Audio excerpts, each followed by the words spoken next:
seleksi tes guru P3K. Nanti ujian seleksinya targetnya adalah Agustus 2021, akan ada 3 ujian seleksi, dan ini kan tahun pertama, tentunya tahun kedua akan kita lanjutkan ujian seleksinya. Ada 3, satu di bulan Agustus, satu lagi di bulan Oktober, dan satunya lagi di bulan Desember. Nah, memang di bulan Maret ini targetnya adalah untuk formasi final dari Kemenpan RB, dan juga sinkronisasi formasi oleh BKN, dan validasi dilakukan oleh Pemda dan Kemendikbud sesuai aturan dan undang-undang negara kita. Formasi itu hanya bisa diajukan oleh daerah, ya. Makanya itu yang kita kejar-kejar selama 2 bulan terakhir ini. Tapi Bapak Ibu, satu poin yang penting adalah dari mana kita bisa mendapatkan sebenarnya komitmen dari Pan RB dan Kemenq dan hampir seluruh kabinet untuk mendapatkan komitmen alokasi sampai dengan 1 juta kapasitas, ya. Jadi ini bukan perekrutan 1 juta guru, mohon saya koreksi. Ini adalah kapasitas, menyediakan kapasitas anggaran sebesar sampai dengan 1 juta guru. Itu gimana kita bisa mendapatkannya? Belum pernah kita bisa mendapatkannya bertahun-tahun itu. Alasannya kenapa kami berhasil memperjuangkan angka itu adalah dengan kondisi adanya tes seleksi. Itu satu-satunya alasan. Kenapa? Jadi kalau ada pertanyaan, kok Kemdikbud bisa mendapatkan sampai padahal sebelumnya formasi kapasitas kita nggak pernah sedikit pun sebesar itu. Alasannya adalah hanya dengan satu kondisi, ada tes minimum kompetensi yang dilakukan. Itulah kondisi kenapa kita bisa berhasil mendapatkan anggaran formasi kapasitas sampai dengan maksimum 1 juta guru. Yang kita lihat adalah ini trennya, hasil daripada sosialisasi kita, bahwa ada daerah-daerah yang mengajukan lebih banyak formasi daripada data yang kita dapatkan, ya. Misalnya daerah seperti Bali, Gorontalo, Maluku Utara, Sumsel lumayan tinggi, sampai ada daerah-daerah yang paling bawah yang tidak mengajukan formasi sebanyak yang kita harapkan, yaitu daerah seperti Riau, Papua, Sumatera Barat, dan lain-lain.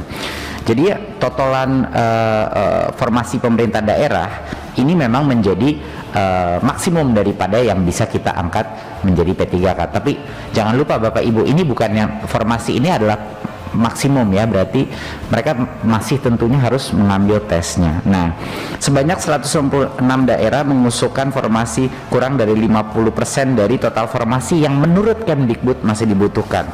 Nah, 58 daerah tidak mengajukan formasi sama sekali. 29 diantaranya itu ada di Papua dan Papua Barat. Jadi ini adalah isu yang sedang kami tangani sekarang. Tapi kenapa alasannya banyak Pemda ini tidak? Bapak Ibu, ini adalah program pertama kali dalam bertahun-tahun bahwa pemerintah pusat mengajukan dan memberikan jaminan anggaran untuk formasi sebesar ini. Nggak heran juga pemerintah daerah banyak yang belum percaya apakah benar. Betul. Jadi yang saya pun berinteraksi waktu saya jalan di Papua, waktu saya jalan-jalan di Sorong, Kabupaten Sorong, sama waktu di NTT, waktu saya mensosialisasikan ini, baik pejabat-pejabat di daerah masih setengah-setengah percaya, Bapak Ibu, bahwa ada pemekaran formasi sebesar ini dan diperbolehkan. Jadi banyak dari mereka yang masih takut dengan beban anggaran di APBD-nya, bahwa nanti mungkin harus ditalangi oleh daerah. Jadi ini adalah masalah yang tidak bisa diselesaikan hanya dengan sosialisasi. Ini membutuhkan waktu, gitu. Seperti yang kita lihat, banyak daerah-daerah yang mungkin belum berani mengajukan formasi ini adalah daerah-daerah yang mungkin juga terbatas anggarannya untuk kebutuhannya. Ini suatu hal yang mungkin kita suka lupa, ya. Kami pun di Kemendikbud kaget melihat ini. Dari tahun ke tahun, Bapak Ibu bisa melihat tahun 2000 adalah rekor yang sangat besar. Saya nggak tahu seberapa kapan terakhir kali, mungkin saya cek tadi itu, saya cek berapa, sudah 19. 2000? 2000. Enggak, kapan terakhir kali sebesar 500? Belum pernah ya, udah 10 tahun. Kalau bisa nanti saya cek lagi Bapak Ibu, tapi mungkin dalam 10 tahun terakhir ini belum pernah ada formasi sebesar 500.000. Dan ini harus menjadi suatu hal yang bisa kita rayakan bersama Bapak Ibu gitu.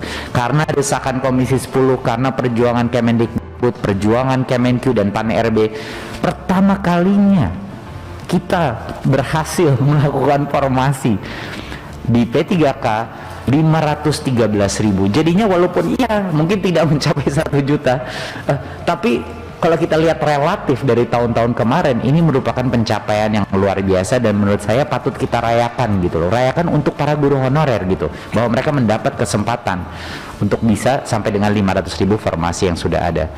Jadinya guru yang lulus atau lolos seleksi, walaupun misalnya formasinya tidak mencukupi, dia tidak harus mengambil tes di tahun berikutnya. Dia bisa menggunakan hasil tes tersebut. Dia bisa menggunakan hasil tes untuk tahun berikutnya. Jadi pada saat formasinya kebuka, dia akan langsung masuk, ya. Jadi itu suatu hal yang penting. Jadi Bapak Ibu, yang akan terjadi tahun ini adalah semuanya akan mengambil tes, ya. Dan seperti yang saya udah ulang 5-10 kali dan mohon diulang lagi, hanya yang lolos seleksi yang akan menjadi P3K.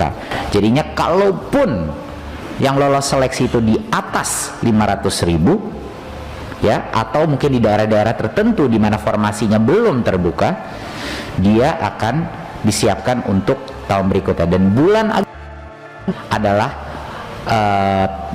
di tahun ini adalah bulan di mana Kemdikbud akan mengejar pengajuan formasi untuk tahun berikutnya. Jadinya semua daerah-daerah seperti Papua, Riau yang masih mungkin perlu kita penekanan, perlu memberikan mereka keyakinan, itu kita sampai tengah bulan Agustus bisa. Tetapi semua guru itu bisa mengambil tes pertamanya dia di tahun ini. Jadinya pun kalau dia gagal, dia tahu apa kelemahan dia dan dia bisa belajar lagi mengambil tesnya tahun berikutnya. Jadi ini bukan suatu masalah bahwa angkanya 500.000 gitu. Halaman berikutnya. Dan tentunya kali ini berbeda. Saya sudah menekankan ini beberapa kali. Kali ini apa sih bedanya? Bedanya adalah dengan tim baru di Kemdikbud dan GTK yang lumayan handal di bidang pengajaran online. Dan ini memang salah satu fokusnya kita. Kita ini secara esensinya membuat suatu MOOC. Kita buat sedikit Universitas P3K lah gitu namanya. Ya, online Universitas P3K, di mana program guru belajar dan berbagi ini bukan cuman dari kita, tapi guru-guru pun. Jadi mengajar bagaimana caranya untuk bisa meningkatkan probabilitas untuk lulus seleksi ini. Jangan lupa Bapak Ibu, kepentingan daripada tes seleksi ini bukan hanya untuk membuktikan minimum kompetensi dan melindungi anak-anak kita, guru-guru yang tidak memenuhi minimum kompetensi. Tetapi yang membuat saya sangat semangat dengan adanya tes seleksi ini adalah karena semua materi sudah kita berikan secara online dan guru bisa secara mandiri belajar, kita juga bisa menemukan atau mengidentifikasi siapa sih guru-guru kita yang niat belajar. Iya kan? Siapa guru-guru kita yang niat belajar? Guru yang hebat bukan hanya guru yang bisa mengajar. Guru yang hebat adalah guru yang punya motivasi belajar sepanjang hayat. Ya, dan inilah makanya program guru belajar dan berbagi ini sangat penting, karena kita tidak bisa memberikan saja mereka ayo lolos seleksi, kita dukung dengan pengajaran online yang terskala untuk hampir semua guru honorer kita. Dan ini bimbingan ini terus akan kita laksanakan. 256.000 guru telah mengakses situs guru belajar dan berbagi. Dan 101.000 guru telah bergabung dalam forum diskusi. Ini partisipasi yang luar biasa. Di masa pandemi ini satu hal yang positif yang sudah kita lihat secara data Bapak Ibu adalah partisipasi guru dalam pembelajaran apapun yang sifatnya online itu sangat tinggi kehausannya. Nah, ini harapan saya, calon-calon yang akan lulus seleksi adalah yang dengan kehausan belajar yang tinggi. Sekarang kita masuk kepada kebijakan afirmasi.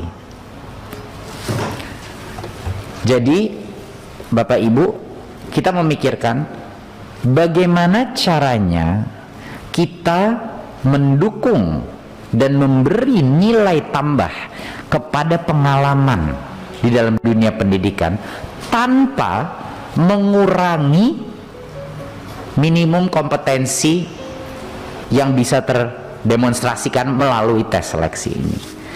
Jadinya kami mengambil posisi di Kemendikbud bahwa pengalaman adalah suatu proksi daripada mutu.